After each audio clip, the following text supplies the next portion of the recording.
Welcome to another edition of Carnivore Bites. I'm your host, Jeff Sherman, along with the esteemed Dr. Eric Lopkin.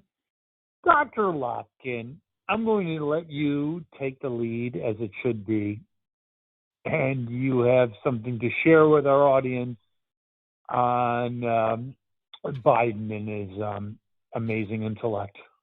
Yeah, I am absolutely amazed at the stupidity of some of his decisions. And I understand that they're not all guided by him, but some of these... Not all? Whoa. What percentage? I would say... I'd say 90%. Zero. I'd say 90% of them have nothing to do with him. I would say less than that, but that's fine. The other 10% is him just wanting to eliminate everything that Trump did. But, there you go.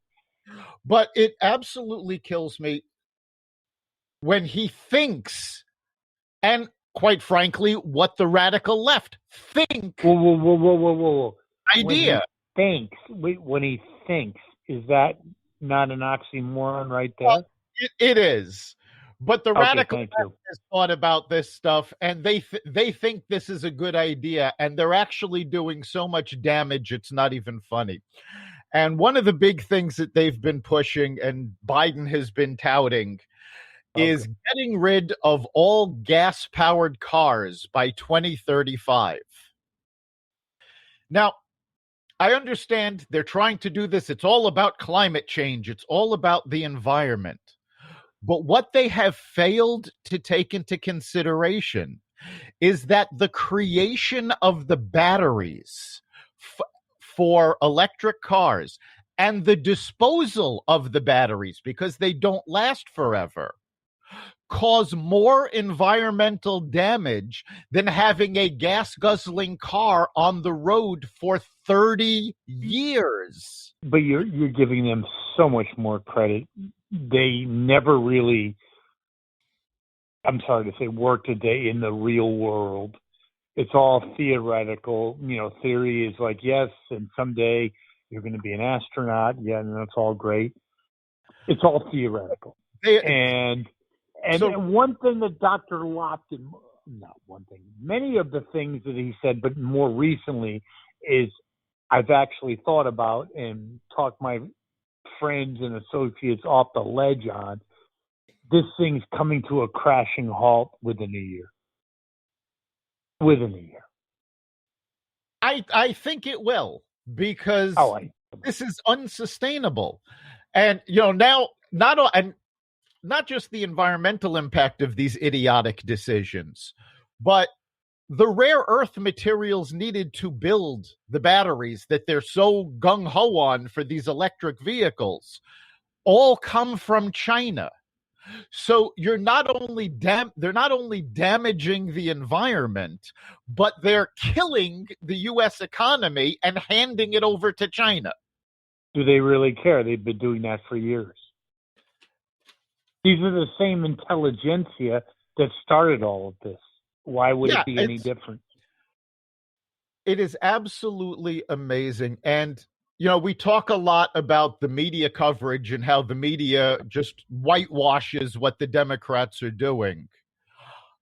It's gotten worse because now Project Veritas has a whistleblower, a U.S. Postal Service person who has come out and stated that, yes, the election was fixed with these mail-in ballots. The New York Times has a front page story talking about how this whistleblower has recanted his story. The whistleblower has not recanted his story. In fact, he has doubled down and stated over and over again that, yes, he saw this happen. Well, Dr. Lopkin, I think for our listeners, I think the most, let's just say, beneficial point would be, where does this go? And you're the one that's going to lead that off. Where does all this stuff go? I have my own opinion. I'm going to hold my powder till you go. Well, I mean, this is basically going to the point where we are a banana republic. We do not have free elections anymore. The Democrats have stolen an election. They have fraudulently accused the past president, President Trump, of wrongdoing with no evidence on several occasions. Now they're moving forward to impeach him for a second time. And the fact that we do not have a fourth estate willing to stand up to the Democrats, in fact, they're essentially in the Democrats' pocket. Yeah. We have lost our democracy. I think it's a chilling thought. My only counter to that, listening to your retort, is that I believe that in the end it's going to backfire because it's a bridge too far. And people in the Midwest and other places, it's just too much. They overstepped. They did. And you are going to see in 2022, I think, a massive red wave taking back the House and the Senate. What lesson do the Democrats learn from that? Nothing. I think I don't think they learn it. Joe Manchin is the beneficiary of that. I think the whole AOC squad, blah, blah, blah, that might be their Waterloo. You know, I hope so, but based on the Democrats' behavior in the past, I honestly don't believe they'll learn a single lesson. When Barack Obama was elected the first time and the Democrats controlled both the House and the Senate, Nancy Pelosi moved forward with a couple of bills that she wanted to get passed, and they didn't get passed. When Joe Biden was elected and the Democrats controlled the House and the Senate, Nancy Pelosi introduced the exact same two bills. They do the same thing over and over again, which, as Albert Einstein said, is the definition of insanity. Agreed. Any final thoughts, Dr. Eric Lopkin?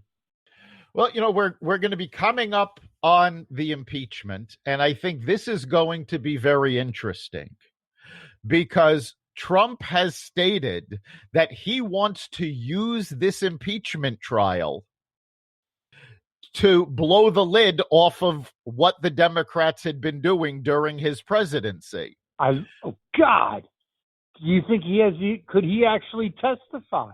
I don't know if he's planning on testifying. I don't know what evidence he's going to be presenting, but this is actually why he switched his legal team, because the previous legal team just wanted to get him off from impeachment, and Trump said that's not enough. Trump is aiming for complete vindication. Whether he can do it or not, I don't know. But what it does do is it slows down the Democrats' agenda because the Senate can't act on anything. They can't approve Biden's officials. They can't pass legislation while the impeachment is going on. And the longer Trump drags it out, the less the Democrats are going to be able to do in Biden's first 100 days. So you're going to look at 100 days and go, oh, they accomplished nothing. And 100 days, just for our listeners, is everything. Because things happen at lightning speed when you're into the first year, looking at the second year, and let's say things aren't going well, you're almost a lame duck, correct? That's how it works, yes. Thank you, Dr. Lopkin, and we're going to have a fun show. We're talking to an entrepreneur on Friday, but also he's a big aficionado on sports, and obviously we're closing in on the Super Bowl, so that should be all good.